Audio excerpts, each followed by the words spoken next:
YouTube. It's the Dbtgamer show. This is episode 103. And today I'm going to review Conker's Pocket Tales for the Game Boy Color. Now, a lot of people don't know about this game because of its history. Now, basically, a long time ago, in the Nintendo 64 area, 1995, 1996, 1997, that sort of area, there was a company called Rareware which released several awesome games. Example, Banjo-Kazooie, Jet Force Gemini, Conker's Bad Fur Day, Donkey Kong 64, GoldenEye, loads and loads of awesome games for the N64. And one game which they released called Conker's Bad Fur Day was really, really good. But before it became Conker's Bad Fur Day, it was very, very different. First it was called Conker's Quest, then it was called 12 Tales of Conker. And the game involved collecting presents like stars and to open levels, which was very similar to Super Mario 64. And they also made a Game Boy Color version of this called Conker's Pocket Tales, which is the one I'm going to review today. And basically, eventually, because Rare had so many games to make, the 12 Tales of Conker got put on hold so many times, it was never released. The only thing that existed from 12 Tales of Conker was Conker's Pocket Tales. It's a very different Conker game, as you will see in my review. So, let's get started.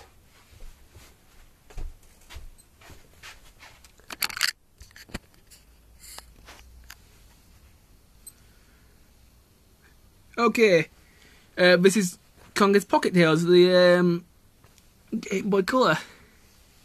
It is a pretty good platformer, although there are a few problems with it. Anyways, first look at the story for the game. The story for the game is very simple, very similar to Mario stories. Basically, Conker's girlfriend Berry gets kidnapped while he's at his birthday party, and along with his girlfriend getting kidnapped, the bad guy also nicks all Conker's birthday presents and all the party invitations, so that none of his other friends can come to his birthday party. So he loses his girlfriend, his birthday presents, and lots of other stuff. The bad guy in this game is an evil acorn.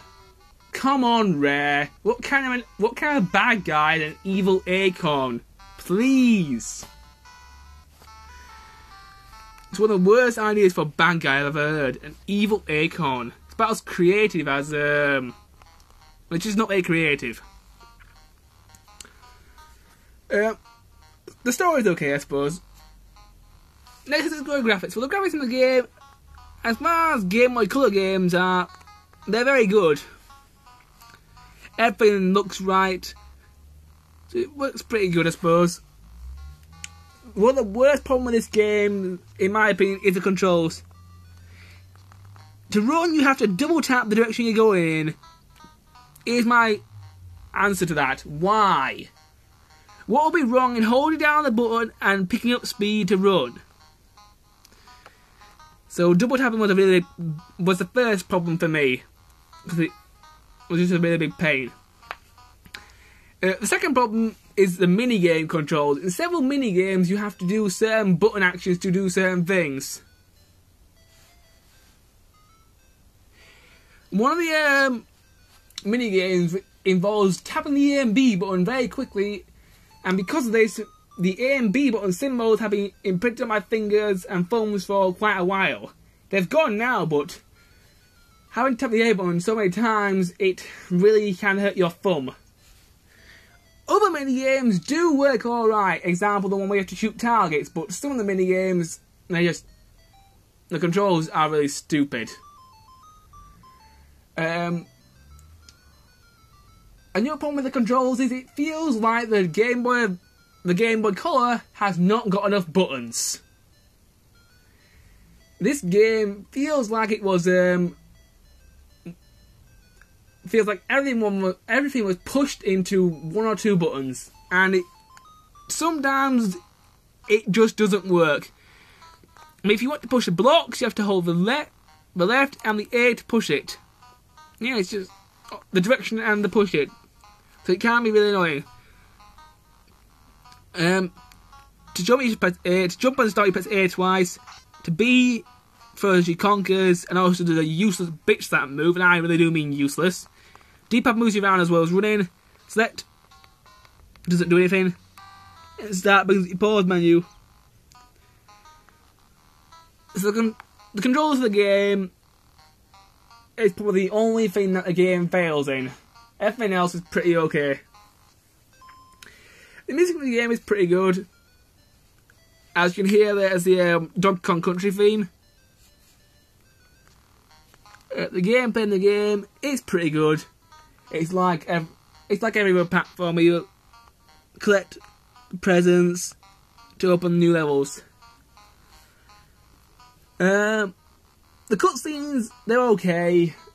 They are a little bit jerky and very slow, but it works. All the voice acting and storytelling is done through text boxes. The levels, they are pretty good.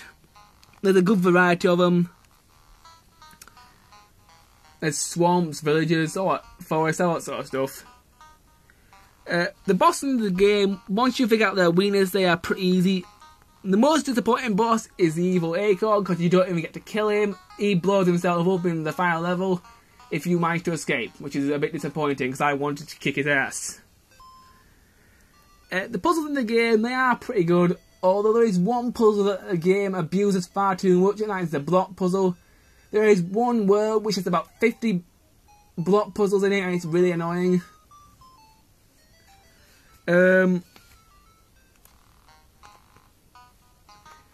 The mini games, as long as,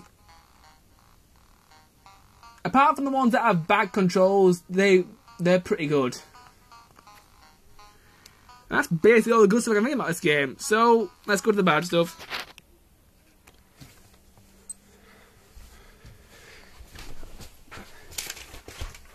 Right, the bad stuff about Conker's Pocket Tales. Well, my only complaint with this game is the controls. The controls are the only thing that let this game down. Everything about this game is good, but the controls let it down. Personally, I think this game should have been extended, maybe made better, and be put on a better console. Example, the Game Boy Advance or the Nintendo 64. Because the game just feels very crammed together and it feels unfinished. And the controls don't really fit the system that it's on. The game gets a 3 out of 5. The game's pretty good, but the controls could have been a lot better. So it gets a 3 out of 5. Is it worth buying? I'd probably say no, even if you are hard.